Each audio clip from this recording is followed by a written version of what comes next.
تصور کریں کہ ایک عام سا کلاس روم ہے، مطلب ایک ہی چھت کے نیچے اور ایک ہی استاد کے سامنے دو بچے بیٹھے ہیں، اور بظاہر وہ ایک ہی ماحول کا حصہ لگ رہے ہوتے ہیں۔ ہاں بالکل، بظاہر تو ایک جیسے لگتے ہیں، لیکن حقیقت میں وہ دو بالکل مختلف دنیاؤں میں جی رہے ہوتے ہیں۔ ہم آج کے اس تفصیلی جائزے میں محمد فاروق راشد کی ایک بہت ہی گہری تحریر پر بات کر رہے ہیں، جو دراصل تعلیم اور تربیت کے اس نازک توازن پر بات کرتی ہے جو اکثر ہم نظر انداز کر دیتے ہیں۔ صحیح کہا آپ نے۔ تو تحریر کی جو منظر کشی ہے نا، وہ مجھے بڑی کمال لگی۔ ایک بچہ بالکل اس کٹی ہوئی پتنگ کی طرح ہے جو ہوا میں اڑ تو رہی ہے، بلندی پر بھی ہے، مگر اس کی ڈور ٹوٹ چکی ہے۔ یعنی اس کا کوئی مرکز نہیں ہے، کوئی سمت نہیں ہے۔ بالکل کوئی سمت نہیں۔ اور جو دوسرا بچہ ہے نا، وہ سونے کے پنجرے میں قید اس پرندے کی طرح ہے جس کے پر تو سلامت ہیں، وہ اڑنے کی بھرپور صلاحیت بھی رکھتا ہے، مگر اسے پر پھیلانے کی قطعی کوئی اجازت نہیں۔ اور دیکھیں، یہ صرف ایک کلاس روم کا منظر نہیں ہے، دراصل یہ ہماری آنے والی نسلوں کی سمت اور معاشرے کا مستقبل کا ایک بہت ہی بنیادی مسئلہ ہے۔ بالکل۔ ہم اکثر کلاس روم کے ان رویوں کو محض بچوں کی فطرت سمجھ کر چھوڑ دیتے ہیں، لیکن ان کے پیچھے انتہائی پیچیدہ نفسیاتی وجوہات ہوتی ہیں۔ اور آج کی اس تفصیلی گفتگو کا مقصد انہی وجوہات کی گہرائی میں اترنا ہے۔ چلیں ذرا اس بات کی تہوں کو کھولتے ہیں۔ اگر ہم اس پتنگ اور پنجرے کی مثال کو روزمرہ کی حقیقت سے جوڑیں تو یہ دونوں عملی زندگی میں کیسے نظر آتے ہیں؟ ماخذ کے مطابق وہ جو کٹی ہوئی پتنگ ہے نا، وہ دراصل ایک بے سمت اور شرارتی بچہ ہے جو ہر وقت کلاس میں ہنگامہ کرتا رہتا ہے۔ ہاں بالکل، یہ وہ بچہ ہے جو ہر سنجیدہ بات کو مذاق میں اڑا دیتا ہے۔ یہ جان بوجھ کر کلاس کی حدود کو، جنہیں ہم باؤنڈریز کہتے ہیں، انہیں چیلنج کرتا ہے۔ اور استاد کی تو شاید بالکل نہیں سنتا ہوگا۔ بالکل نہیں سنتا۔ اس کا رویہ دراصل ایک رد عمل ہوتا ہے۔ وہ مسلسل ایسے کام کرتا ہے جس سے سب کی توجہ اس کی طرف رہے۔ وہ استاد کی حیثیت کو یا اتھارٹی کو ماننے سے انکاری ہوتا ہے، کیونکہ اس کے ذہن میں آزادی کا مطلب ہر اصول سے بغاوت ہے۔ یہ تو ہو گئی ایک انتہا۔ اور وہ جو دوسرا بچہ ہے، پنجرے والا، اس کے برعکس وہ سونے کے پنجرے والا بچہ حد سے زیادہ خاموش، تابع اور ڈرا ہوا ہوتا ہے۔ وہ کچھ پوچھنے بھی چاہے تو سوال کرنے سے ڈرتا ہے۔ بالکل ڈرتا ہے۔ وہ اپنی ہر رائے کو، ہر تجسس کو اندر ہی اندر دبا لیتا ہے۔ میں یہ سوچ رہی تھی کہ یہ بالکل ایسا ہے جیسے ہمارے پاس دو گاڑیاں ہوں۔ ایک وہ گاڑی جس میں بریک نام کی کوئی چیز ہی نہیں ہے، بس اندھا دھند دوڑ رہی ہے، جو کہ پہلا بچہ ہے۔ ارے واہ، یہ بڑی زبردست تشبیہ دی ہے۔ اور دوسری گاڑی؟ اور دوسری وہ گاڑی جس کا انجن تو چل رہا ہے لیکن اس کی ہینڈ بریک ہمیشہ پوری طاقت سے کھینچی رہتی ہے، مطلب وہ زور تو لگا رہی ہے پر آگے نہیں بڑھ پا رہی۔ اب یہاں ایک سوال پیدا ہوتا ہے، کیا ہم اکثر اس دوسری گاڑی کو، یعنی اس خاموش اور دبے ہوئے بچے کو اچھا اور شریف بچہ سمجھنے کی غلطی نہیں کرتے؟ یہ ایک بہت تلخ حقیقت ہے۔ ہم شعوری طور پر اس خوفزدہ خاموشی کو شرافت یا فرما برداری کا تمغہ پہنا دیتے ہیں۔ ہاں نا، کہ واہ کتنا نیک بچہ ہے، بالکل چپ بیٹھا ہے۔ حالانکہ یہ شرافت نہیں ہے بلکہ نفسیاتی گھٹن ہے۔ ان دونوں رویوں میں ایک چیز بہت واضح ہے، اور وہ ہے توازن کی کمی۔ پہلے بچے کے پاس لامحدود آزادی تو ہے، مگر سمت غائب ہے، مطلب بے لگام آزادی ہے۔ اور دوسرے کے پاس نظم و ضبط کی انتہا ہے، مگر وہ بے روح اطاعت ہے۔ اور یہ تو ہم سب مانتے ہیں نا کہ جہاں روح نہ ہو وہاں کوئی نیا آئیڈیا جنم نہیں لے سکتا۔ بالکل، وہاں تو تخلیق ختم ہو جاتی ہے۔ لیکن بات صرف سکول تک تو محدود نہیں رہتی نا۔ جب یہ دونوں گاڑیاں سکول کی محفوظ چار دیواری سے نکل کر عملی زندگی کی شاہراہ پر آتی ہیں تو اس بے توازنی کا کیا نتیجہ نکلتا ہے؟ دیکھیں، عملی زندگی میں ان دونوں کے نقصانات بہت مختلف مگر سنگین ہوتے ہیں۔ جیسے جو بچہ کٹی ہوئی پتنگ تھا، وہ جب دفتر میں کام کرے گا تو کیسا ہوگا؟ تعلیمی سطح پر تو اس کا نقصان ہوا ہی، کیونکہ توجہ نہ ہونے سے وہ سیکھ نہیں پایا۔ لیکن سماجی سطح پر یہ بہت تباکن صورت اختیار کر لیتا ہے۔ چونکہ اس نے کبھی حدود کا احترام کرنا نہیں سیکھا، اس لیے اس میں ٹیم ورک کی شدید کمی ہوتی ہے۔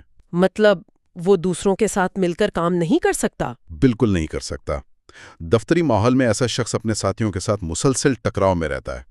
اس کی شخصیت میں جو خود پسندی آ جاتی ہے نا، وہ اس کے نوکری اور ذاتی رشتوں کو کھوکھلا کر دیتی ہے۔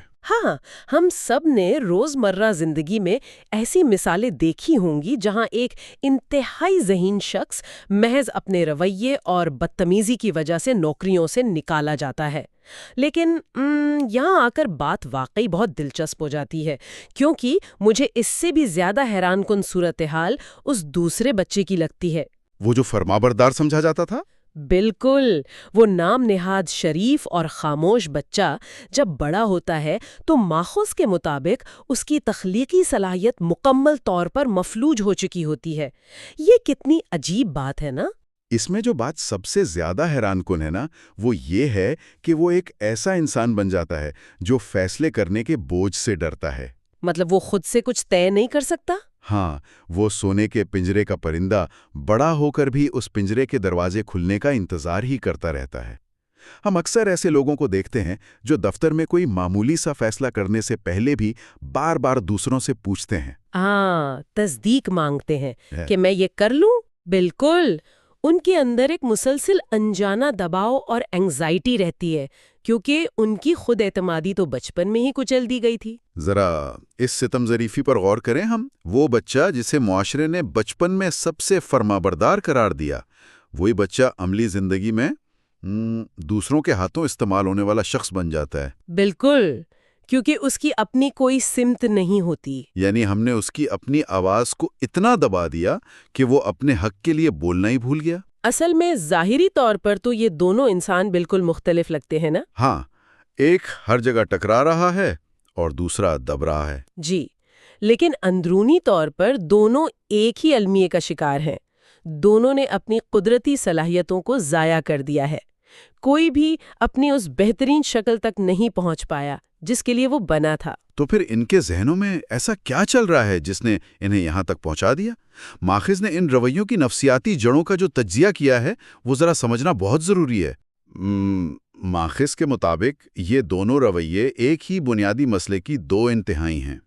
یہ جو پہلا بچہ ہے جو ہر وقت ہنگامہ کرتا ہے، وہ ایسا صرف اس لیے کر رہا ہے کیونکہ اس کی زندگی میں حدود واضح نہیں ہیں۔ مطلب اسے پتہ ہی نہیں کہ کہاں رکنا ہے۔ بالکل، وہ لاشعوری طور پر محض توجہ حاصل کرنے کی کوشش کر رہا ہے، جسے ہم اٹینشن سیکنگ کہتے ہیں۔ جب ایک بچے کو اچھے کاموں پر توجہ نہیں ملتی نا، تو وہ منفی طریقوں سے اپنے وجود کا احساس دلاتا ہے۔ وہ سوچتا ہوگا کہ اگر میں ہنگامہ نہیں کروں گا تو کوئی مجھے نوٹس ہی نہیں کرے گا۔ بالکل یہی بات ہے۔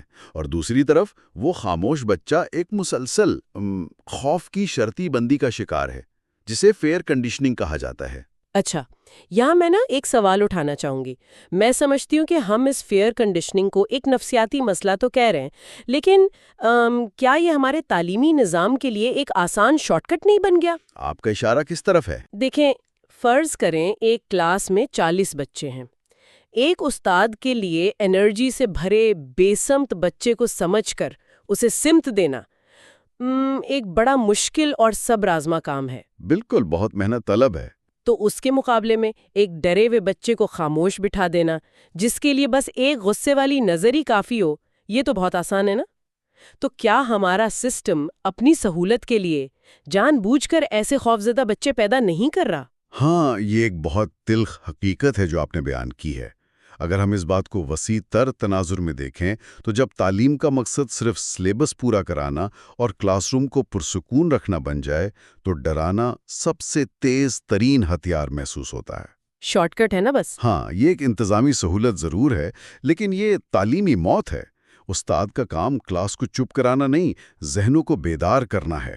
اور جب آپ ایسے شارٹ کٹس استعمال کرتے ہیں تو ذہن مفلوج ہو جاتا ہے۔ صحیح۔ ان دونوں بچوں میں ایک انتہائی افسوسناک چیز مشترک ہے، اور وہ یہ ہے کہ دونوں اپنی اصل شخصیت سے کوسوں دور جا چکے ہیں۔ تو پھر اگر یہ شارٹ کٹس اتنے ہی خطرناک ہیں تو ان دو مختلف قسم کے بچوں کی پرورش کا صحیح طریقہ کیا ہونا چاہیے؟ ماخذ نے یہاں جو باغبان کی تشبیہ دی ہے وہ مجھے بڑی دلچسپ لگی۔ جی، وہ تشبیہ بہت جامع ہے۔ ایک باغبان گلاب اور کیکٹس کو ایک جیسا پانی تو نہیں دے سکتا نا؟ بالکل نہیں، دونوں کی ضرورت الگ ہے۔ بالکل۔ تو جو بے سمت بچہ ہے اس کے لیے حل یہ ہے کہ اصول واضح اور مستقل ہونے چاہیے۔ اسے معلوم ہونا چاہیے کہ کہاں رکنا ہے۔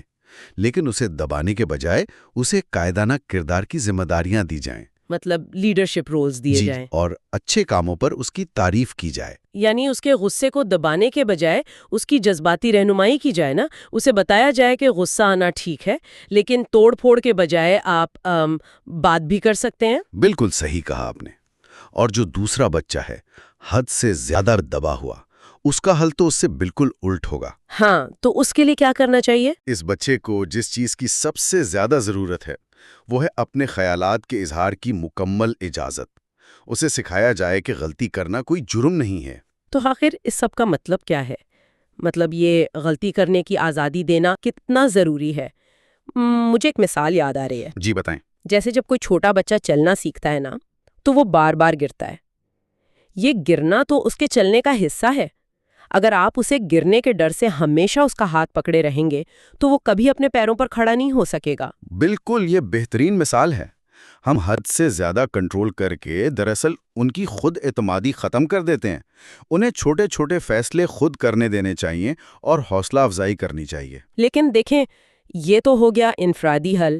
میں سوچ رہی تھی کہ اگر ایک باغبان اپنا کام بڑی ایمانداری سے کر بھی لے، لیکن اگر باغ کی مٹی ہی زہریلی ہو یا آب و ہوائی خراب ہو تو وہ اکیلا کیا کر لے گا؟ بہت اہم نکتہ ہے یہ مسئلہ صرف ایک کلاس روم کا تو نہیں ہے نا، یہ تو پوری سوسائٹی کا مسئلہ ہے۔ بالکل، اور اسی لیے ماخذ میں اسکول اور سماجی سطح پر کچھ اجتماعی حکمت عملیوں پر زور دیا گیا ہے۔ تعلیمی اداروں میں متوازن نظم و ضبط کا ہونا بہت ضروری ہے۔ مطلب نہ بہت سخت نہ بہت ڈھیلا۔ جی، اور اساتذہ کی باقاعدہ تربیت ہونی چاہیے تاکہ وہ بچوں کے رویوں کو سنبھالنا سیکھ سکیں۔ ماخذ میں خاص طور پر سرگرمیوں پر مبنی تعلیم یعنی ایکٹیویٹی بیسڈ لرننگ کا ذکر ہے۔ وہ کس طرح مدد کرتی ہے؟ یہ کوئی محض کھیل کود نہیں ہے۔ اس کے ذریعے اس کٹی ہوئی پتنگ والے بچے کی توانائی کو ایک مثبت سمت دی جاتی ہے۔ جب وہ خود کوئی پروجیکٹ کرتا ہے تو اس کی شرارتیں تعمیری سوچ میں بدل جاتی ہیں۔ یہ تو اسکول کا حل ہو گیا، لیکن اگر ہم گھروں کی بات کریں تو وہاں بھی تو انتہائیں ہیں نا؟ اس سے ایک بہت اہم سوال جنم لیتا ہے۔ اصل میں گھروں میں غیر متوازن ماحول اور پھر آج کل کا میڈیا۔ میڈیا کا کردار تو بہت بڑا ہے۔ بالکل، میڈیا پر اکثر ایسا مذاق دکھایا جاتا ہے جہاں استاد یا کسی بزرگ کی بے احترامی پر کہکے لگائے جاتے ہیں، اور بچہ وہی سیکھ کر اسکول آتا ہے۔ جی، اور پھر استاد کے لیے اسے اکیلے سنبھالنا ناممکن ہو جاتا ہے۔ اس کا حل یہ ہے کہ نصاب میں باقاعدہ کردار سازی شامل کی جائے، جس میں ادب اور احترام سکھایا جائے، اور میرا خیال ہے والدین کی تربیت بھی اتنی ہی ضروری ہے، جسے ہم بیلنسڈ پیرنٹنگ کہتے ہیں۔ بالکل، والدین اور اساتذہ دونوں کو مل کر یہ متوازن مٹی تیار کرنی ہوگی۔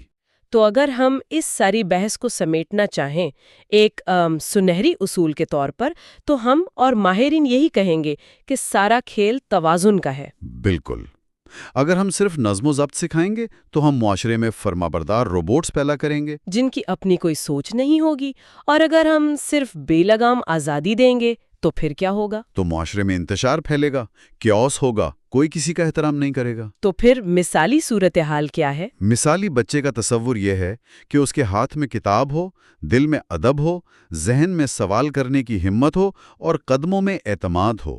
مطلب جب آزادی، حدود، محبت اور رہنمائی یہ چاروں چیزیں مل جاتی ہیں تو ایک ایسا انسان تیار ہوتا ہے جو واقعی دنیا میں بھی اور آخرت میں بھی سرخرو ہوتا ہے۔ بالکل، یہی وہ توازن ہے جس کی ہمیں تلاش کرنی چاہیے۔ اور آج کی اس زبردست نشست کو ختم کرنے سے پہلے میں سننے والوں کے لیے بہت ہی چپتا ہوا اور سوچنے پر مجبور کرنے والا سوال چھوڑ کر جانا چاہتی ہوں۔ جی ضرور۔ ہم نے آج اس پوری بحث میں حد سے زیادہ کنٹرول اور فیئر کنڈیشننگ کی بات کی، جس سے بچے کی اصل شخصیت دب جاتی ہے، وہ بچہ جسے ہم نے سونے کے پنجرے کا پرندہ کہا۔ بالکل کہا۔ تو کیا ایسا نہیں ہے کہ ہم اپنے ارد گرد جو بہت سے بالغ افراد کو دیکھتے ہیں جو اچانک 40 یا 50 سال کی عمر میں ایک دم سے مڈ لائف کرائسس کا شکار ہو جاتے ہیں؟ وہ جو اچانک سے بہت باغیانہ رویہ اختیار کر لیتے؟ ہاں بالکل۔ تو میں یہ سوچ رہی تھی کہ کیا یہ بالغ افراد دراصل وہی سونے کے پنجرے والے پرندے تو نہیں ہیں؟ ارے واہ، یہ تو ایک بالکل نیا زاویہ ہے۔ جو برسوں کی گھٹن کے بعد اب جا کر اپنی اس اصل شخصیت کو تلاش کرنے کی ایک بے وقت اور ناکام کوشش کر رہے ہیں۔ مطلب یہ لاوا جو برسوں بعد پھٹ رہا ہے اس کی جڑیں تو اسی بچپن کی سختی میں ہے نا؟ بالکل، یہ بہت گہری بات ہے۔ یہ ایک ایسا سوال ہے جو ہمیں اپنے تعلیمی نظام اور گھر کے ماحول پر آج ہی سے دوبارہ غور کرنے کی دعوت دیتا ہے۔ بالکل، اور اسی سوچ کے ساتھ ہم آج کی اس گفتگو کو یہیں پر ختم کریں گے۔ امید ہے یہ تفصیلی جائزہ ہم سب کے لیے کچھ راستے روشن کرے گا۔